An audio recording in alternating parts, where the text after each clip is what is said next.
Salut la team, j'espère que vous allez bien. Donc je m'appelle Pauline, je suis ambassadrice chez MyProtein pour celles et ceux qui ne me connaissent pas. Donc on se retrouve aujourd'hui pour une nouvelle vidéo. Donc on va parler de street workout. Donc en premier, je vais vous dire tout simplement ce qu'est le street workout. Mais si tu es sur la vidéo, c'est que tu t'es déjà peut-être un petit peu renseigné sur la discipline. Ensuite, on va voir ensemble les trois notions principales pour pouvoir débuter en street workout et pour pouvoir progresser. Ensuite, on va voir ensemble tout simplement les deux questions qui reviennent le plus, à savoir est-ce qu'il est possible de combiner street workout et musculation. Et ensuite, on va voir aussi la deuxième question donc, qui revient très souvent. Est-ce qu'il est possible de prendre en masse musculaire donc en faisant du street workout? Donc vraiment, l'objectif de cette vidéo, c'est de pouvoir vous aiguiller, vous aider. Donc parce que j'ai fait moi-même 2 ans et demi de musculation et j'ai basculé totalement vers le street workout. Et je sais à quel point c'est difficile de se lancer, de se tourner vers une autre discipline parce qu'on se pose beaucoup de questions. On ne sait pas comment commencer. On a peur de perdre en masse musculaire, de perdre nos performances tout simplement, etc. Donc moi je vais vraiment essayer de vous aider, vous donner tous les petits tips pour pouvoir débuter correctement et pour pouvoir progresser et surtout vous partager aussi sur mes expériences du coup depuis que j'ai commencé, donc sur ma pratique personnelle. Je vous laisse tout de suite du coup avec la suite de la vidéo. Alors le street workout, qu'est-ce que c'est? Donc c'est une discipline sportive, donc elle est également appelée calisthénie, donc qui veut dire puissance et beauté. Donc c'est un sport au travers duquel on va rechercher d'abord la performance et du coup l'esthétique viendra en secondaire. Donc ce sport regroupe plusieurs disciplines. Donc en premier, on va avoir le set and rep, donc c'est l'exercice vraiment de base avec tout ce qui est traction, dips, pompe. Et c'est vraiment des exercices en fait où on va chercher à faire un maximum de répétitions avec la meilleure amplitude et la meilleure technique d'exécution possible. Donc ensuite une variante du set and rep, donc quand on va rajouter des charges additionnelles, ça va s'appeler du coup le street lifting. Il faut savoir que dans le street lifting, il y a du coup le squat qui a été inclus. Ensuite, on va avoir donc les figures de force, donc ça va être les figures statiques, dans lesquelles on retrouve par exemple le drapeau, donc c'est vraiment la figure la plus connue. Ensuite, on va retrouver d'autres figures comme le back lever, le front lever, la planche, etc. Donc c'est des exercices qui vont vraiment développer le gainage et la force et qui vont vraiment nous permettre tout simplement de savoir s'orienter tout simplement dans l'espace, etc. Et ensuite, du coup, on va avoir la dernière discipline, donc qui est le freestyle. Donc ça, c'est vraiment la discipline donc acrobatique, donc sur les barres, donc qui consiste à réaliser des mouvements dynamiques sans lâcher la barre et à réaliser une espèce de chorégraphie. Alors quels sont les bénéfices du street workout? Donc on va retrouver plusieurs bénéfices. Donc en premier, comme je vous l'ai dit un peu plus tôt dans la vidéo, on va pouvoir développer la force fonctionnelle. On va pouvoir aussi augmenter du coup sa masse musculaire. Donc il faut savoir que peu importe voilà, comment vous organisez votre entraînement, que ce soit de l'endurance, que ce soit de l'explosivité, du statique, du dynamique, vous allez vraiment solliciter l'ensemble du corps qui va constamment s'adapter et du coup donc se développer. Ensuite, vous allez également pouvoir, donc comme quand vous réalisez, voilà, peu importe le mouvement, vous allez constamment en fait solliciter votre sangle abdominale. Donc vous allez vraiment aussi voir que vous allez afficher un physique vraiment beaucoup plus sec, beaucoup plus tracé, notamment au niveau de la sangle abdominale, toujours avec une bonne alimentation en parallèle bien sûr. Et donc voilà, en plus du développement musculaire, vous allez également vous développer au niveau du mental, notamment dans le développement de soi, la tolérance à l'effort, etc. Alors, le street workout, du coup, comment commencer? Alors déjà, il faut savoir que vous pouvez vraiment le pratiquer partout, c'est vraiment accessible parce que maintenant dans les villes, il y a de plus en plus de constructions de parcs de street workout qui sont faits, donc n'hésitez pas à vous renseigner autour de vous, je suis sûre que vous en avez au moins un dans votre ville. Ensuite, il faut savoir aussi que peu importe votre niveau, peu importe vos antécédents sportifs, c'est vraiment un sport que vous pouvez pratiquer. Il faut savoir que tout est modulable, vous pouvez vraiment tout adapter dans vos entraînements et vous pouvez utiliser aussi un certain nombre d'accessoires pour vous faciliter la tâche au début du coup dans votre pratique. Donc en parlant d'accessoires, n'hésitez pas à aller faire un tour sur le site MyProtein qui vous propose un grand nombre d'accessoires. Donc vous pouvez prendre des élastiques, des renforts de poignets, etc. Donc vraiment des accessoires super fer pour le street workout, de la magnésie aussi qui est vraiment top. Une fois que vous en mettez, vous pouvez vraiment plus vous en passer. Et du coup, n'hésitez pas pour cela à bénéficier du coup de mon code promo que je vous mets juste ici et de passer du coup par le lien en description avec du coup mon code pour pouvoir avoir une bonne réduction. Alors selon moi, il y a 3 éléments indispensables du coup pour pouvoir débuter dans le street workout et surtout pour pouvoir progresser rapidement. Donc le premier élément indispensable, c'est tout simplement de se construire une base solide.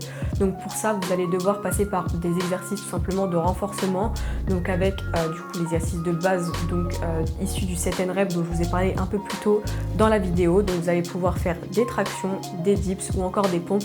C'est vraiment des exercices indispensables pour pouvoir commencer à habituer votre corps tout simplement à l'effort, et c'est vraiment des exercices aussi que vous allez pouvoir continuer à pratiquer en plus du coup des autres mouvements que vous allez vouloir bosser en parallèle parce qu'ils vont vous servir tout simplement de renforcement.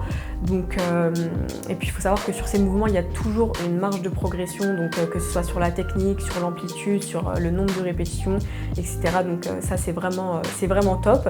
Et puis voilà, c'est vraiment important de partir sur cette base là parce que avant de pouvoir et même de vouloir commencer à mettre des charges, c'est vraiment important de pouvoir les maîtriser déjà au poids du corps. Alors le deuxième élément indispensable selon moi, ça va être de développer son gainage. Donc pareil, donc pour ça vous allez pouvoir faire des exercices de renforcement comme par exemple les toes to bar, les relevés de jambes ou encore tout autre type d'exercice de gainage. Donc encore une fois, le gainage ça va être super important, que ce soit dans les exercices de force ou dans l'exercice de base, donc même pour réaliser une traction ou une pompe, ça va être vraiment très important d'être gainé du haut jusqu'au bas du corps. Et ça va également aussi vous permettre voilà, de développer une silhouette plus tracée et plus athlétique. Alors le troisième élément indispensable selon moi, ça va être de bosser sa souplesse et sa mobilité. Donc c'est vraiment quelque chose qui est vachement mis de côté au début, voilà, quand on commence le street workout. Et c'est quelque chose que j'ai d'ailleurs moi-même négligé en débutant. Et voilà, je me suis vite rendu compte que finalement c'était vraiment indispensable à la fois donc, dans la réalisation de mes mouvements. Donc par exemple quand j'ai commencé à apprendre le handstand, voilà, quand tu as une mobilité de poignet qui est vraiment pas top, vraiment on n'a pas le choix que de bosser dessus pour pouvoir tout simplement tenir son handstand et puis gagner en endurance sur la figure. Et c'est aussi un élément indispensable parce que ça va vous éviter toutes sortes de blessures. Alors, après avoir vu les 3 éléments indispensables du coup pour pouvoir construire une base solide quand vous êtes débutant en street workout, maintenant on va voir du coup les éléments clés pour pouvoir progresser.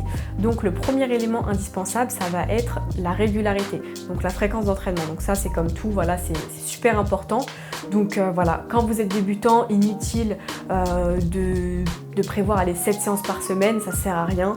Voilà, imaginons que vous fixez une fréquence de 4 entraînements par semaine, il va vraiment falloir être régulier de semaine en semaine, c'est très important. Ensuite, le deuxième élément indispensable, ça va être la préparation de séance. Donc tout simplement venir au parc de street workout ou à la salle de sport, peu importe, avec ces séances déjà prêtes parce que c'est vraiment dur au dernier moment du coup d'imaginer des séances, d'enchaîner des exercices, etc. Et ça va aussi être compliqué pour tout simplement l'atteinte de vos objectifs parce que vous avez tendance à vouloir aller un petit peu partout. Et du coup, le troisième élément du coup, en lien avec celui-ci, ça va être de se fixer des objectifs, mais ne pas s'en fixer trop, ne pas vouloir être bon partout dès le début. Donc se fixer 2 à 3 objectifs principaux, c'est largement suffisant pour pouvoir du coup orienter vos séances. Donc pour ma part, je travaille sur 3 objectifs principaux en ce moment. Donc je travaille sur le muscle up clean form, je travaille sur le handstand push-up et sur le front lever. Alors mettre en place du coup une programmation pour pouvoir suivre vos entraînements dans la semaine, c'est vraiment pas la partie la plus cool, c'est vraiment pas la partie la plus facile. C'est pourquoi moi je vais vous montrer, du coup vous partager la programmation que j'ai fait quand j'ai commencé moi-même le street workout. Donc en fait il s'agissait de faire une séance de street workout un jour sur 2. Donc ça me faisait du coup 3 séances de street workout dans la semaine. Et du coup entre 2 jours de street, je faisais soit de la mobilité, de la souplesse, soit je faisais de la musculation sur le haut du corps, ou alors je faisais les jambes à la salle, et du coup j'avais un jour off le dimanche. Donc cette programmation m'a vraiment permis de progresser parce que voilà, j'avais suffisamment de repos entre les séances. J'ai pu également rester motivée et constante sur mes trainings parce que voilà, je faisais pas vraiment que ça, et ça m'a vraiment permis de progresser. Donc voilà, n'hésitez pas en tout cas à prendre exemple sur cette programmation si vous débutez. N'hésitez pas à la réajuster, que ce soit ajouter un jour de repos, que ce soit ajouter une séance de street ou la retirer, etc. Faites vraiment à votre sauce, selon vos ressentis, selon vos courbatures au début, parce que c'est vrai que pareil, moi quand je suis passée de la musculation au street workout, j'ai eu énormément de courbatures, comme quoi ça n'a vraiment rien à voir. Et du coup, pendant mes séances, encore aujourd'hui, j'utilise certaines méthodes d'entraînement que je vais vous partager dès maintenant. La première méthode d'entraînement, c'est les pyramides. Donc ça va être tout simplement de monter en répétition sur des séries. Donc par exemple sur les dips, les tractions ou les pompes, et puis de redescendre. Donc par exemple, vous pouvez monter de 1 en 1 ou alors de 2 en 2. Donc par exemple, vous pouvez faire une pyramide de tractions en faisant 2 tractions, 4, 6, 8, 10, 8, 6, 4 et 2 tractions. Donc voilà, pour pouvoir confectionner ces pyramides tout simplement et les adapter à vos niveaux, il va falloir prendre en compte le haut de la pyramide. Donc si vous avez par exemple un max de traction à 10, vous pouvez faire un sommet de pyramide à environ 8 tractions. Donc il faut que ça corresponde à peu près à 70-80% de votre max de répétition. Ensuite, vous allez également devoir prendre en compte le temps de repos. Donc au choix, soit vous pouvez prendre un temps de repos relativement court, soit vous pouvez décider de ne pas prendre de temps de repos à la montre ou au chrono et de l'adapter vraiment en fonction de vos ressentis. La deuxième méthode d'entraînement, c'est les EMOM. Donc j'ai découvert cette méthode d'entraînement depuis peu, mais c'est vrai que j'en fais quand même régulièrement dans mes séances depuis que j'ai découvert cette méthode, que je trouve vraiment top pour augmenter son nombre de répétitions, que ce soit voilà, sur les pompes, sur les dips ou encore sur les tractions. Donc un EMOM, c'est quoi en fait? Ça consiste à réaliser un nombre prédéfini de répétitions en 1 minute. Donc vous pouvez jouer du coup sur la durée de l'EMOM, donc vous pouvez faire un EMOM de par exemple 8 minutes, 10 minutes, 15 minutes, etc. Et vous pouvez également du coup jouer sur le nombre de répétitions par minute. Par exemple, si vous faites un EMOM en pompe et que vous décidez de faire 15 pompes, vous faites 15 pompes le plus rapidement possible. Imaginons que vous ayez fait 15 pompes en 20 secondes, vous avez 40 secondes de repos. Ensuite, une fois que le chrono affiche 1 minute, vous repartez sur la deuxième série. Donc voilà, c'est vraiment un exercice que j'adore faire, surtout en fin de séance. C'est vraiment un exercice top, je trouve, pour se finir. Donc voilà. Alors, la troisième méthode d'entraînement, ça va être d'utiliser les répétitions maximales. Donc pour ça, vous allez tout simplement devoir réaliser le maximum de répétitions en une série, donc sans temps de repos. Alors, vous pouvez tout simplement l'effectuer sur 3 séries par exemple. Donc je fais une première série, je prends 3-4 minutes de repos, une deuxième série avec du repos, puis la troisième série. Donc ça c'est vraiment indispensable, c'est une méthode vraiment super pour pouvoir voir tout simplement sa marge de progression. Et vous allez voir qu'au fur et à mesure que vous allez faire cette méthode, vous allez voir du coup votre maximum de traction, de dips, de pompes, etc. augmenter. Et c'est vraiment aussi du coup un indicateur, un très bon indicateur pour la création de vos séances. Parce que voilà, comme je vous dis, par exemple, si vous faites des pyramides, le sommet de votre pyramide, si vous voyez que finalement vous faites 12 tractions et puis 10, et votre sommet de pyramide va être à 10 tractions.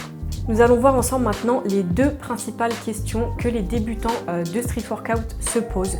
Donc la première, ça va être: est-ce qu'il est possible de combiner à la fois le street workout et la musculation? Donc la réponse est oui. Vous pouvez pratiquer à la fois le street et à la fois la muscu. Il va vous suffire juste d'adapter votre programmation d'entraînement. Donc vous laissez suffisamment de repos entre les 2 disciplines. Exemple, si vous faites une séance tirage au parc de street workout, le lendemain vous n'allez pas refaire une séance tirage à la salle de musculation. Donc voilà, c'est possible, mais laissez suffisamment de repos à votre corps, reposez suffisamment les muscles sollicités pendant vos séances. Ensuite, il faut savoir que voilà, plus vous allez faire des disciplines différentes, plus votre progression sera lente. Mais vous allez être du coup forcément plus polyvalent, donc ce n'est qu'une question de choix. La deuxième question que les débutants de street workout se posent énormément aussi, c'est est-ce qu'il est possible de développer sa masse musculaire grâce à cette discipline? Encore une fois, la réponse est oui. Vous allez pouvoir développer votre masse musculaire grâce au street workout, même sans forcément pratiquer de street lifting. Juste les exercices au poids du corps vont vous permettre de développer votre masse musculaire. Donc si je prends mon exemple, j'ai fait 2 ans et demi de musculation, j'ai travaillé le haut du corps directement et le passage au street workout ne m'a en aucun cas fait perdre en masse musculaire au niveau du haut du corps. Par contre, il faut savoir que donc, dans les disciplines que je vous ai présentées un peu plus tôt dans la vidéo, à part dans le street lifting, il n'y a pas de travail de jambes du coup dans le street workout. Donc si vous voulez continuer ou commencer à développer de la masse au niveau des jambes, il va falloir du coup les faire à la salle ou à la maison au choix. Donc encore une fois, la réponse est oui, vous pouvez développer de la masse musculaire. Vous allez même développer un physique harmonieux et athlétique et très souvent un physique très sec aussi. Alors voilà, c'est la fin de cette vidéo, j'espère qu'elle vous a plu, j'espère que j'ai pu répondre à toutes vos interrogations sur cette discipline, j'espère que vous êtes tous motivés pour commencer cette discipline et pour pouvoir progresser. Je vous mets mon Instagram juste ici, n'hésitez pas à aller faire un tour, voilà, je partage souvent du contenu de street workout, je serai également ravie de pouvoir répondre à tout type de questions, donc voilà, n'hésitez pas à aller checker ça. Je vous laisse mettre un petit pouce bleu, n'hésitez pas à commenter, n'hésitez pas à me dire en commentaire quels sont vos objectifs dans le street workout, quelle figure, quel mouvement vous aimeriez savoir faire. N'hésitez pas à nous donner aussi vos méthodes d'entraînement en commentaire et puis je vous dis à très vite pour une nouvelle vidéo.